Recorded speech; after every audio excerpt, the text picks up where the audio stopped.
who look at scholars maybe as these uppity people who are judging other people, as opposed to actually looking at as deep intellect as something that's really aspirational. I think that media, racism in media has kind of dumbed down the culture a little bit. And so there are a lot of people who like it when you, like, I had that problem when I left Syracuse University and I started doing financial content for Black people. I had people that were just basically saying, like, why are you being so complex? Like, make it simple. And so there'd be some simple idea where I'd be like, well, everybody knows this. And I would just throw it out super simple. And people loved it more when it was overly simplified than they did when I made things more complex. Now, it doesn't mean that people weren't able to absorb complex ideas, but I think there's like maybe an intimidation or something like that. Like you saw what happened when Kwame Brown, the basketball player, just for some reason he just hated me. I didn't even know why. And you mentioned something where you say, well, maybe he had a bad experience in the public school system, so he thinks all professors are evil and terrible and bad. And I was like, okay, maybe that's it, because I didn't even understand what the guy. I was like, what are you so mad at me about? I don't even know you. But at the same time, it's like, so yeah, I'm not trying to be Tyler Perry, because I think also there's a lot of ugly trade-offs you have to make to become a Tyler Perry, right? I'm not. My goal is not to fit into the culture. My goal is to help the culture evolve.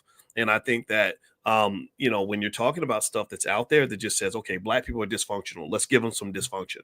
Black people like sugar, let's give them some sugar. Black people like fried chicken, let's give them fried chicken.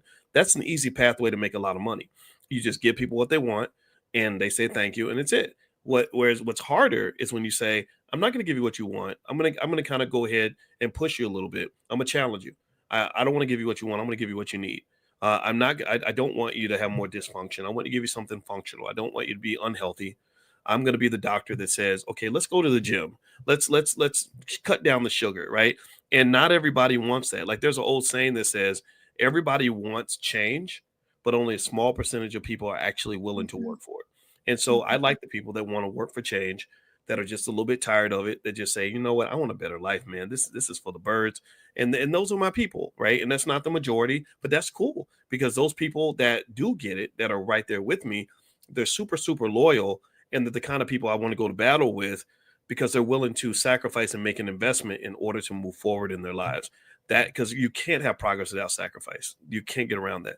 What are your thoughts on any of that? No, I agree with all of it. I'm just sitting here taking it all in. Yeah, I mean, you do have to make that kind of sacrifice. And it's fun hanging out with people who are winners in that way. Not winners in terms of external, but winners in terms of like how you view the world and how you see pain and how you see it as just an opportunity to connect with other people. Because really, film in my classes as a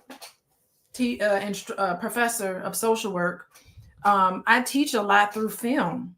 We watch movies because I want to create in the students empathy for what people uniquely go through.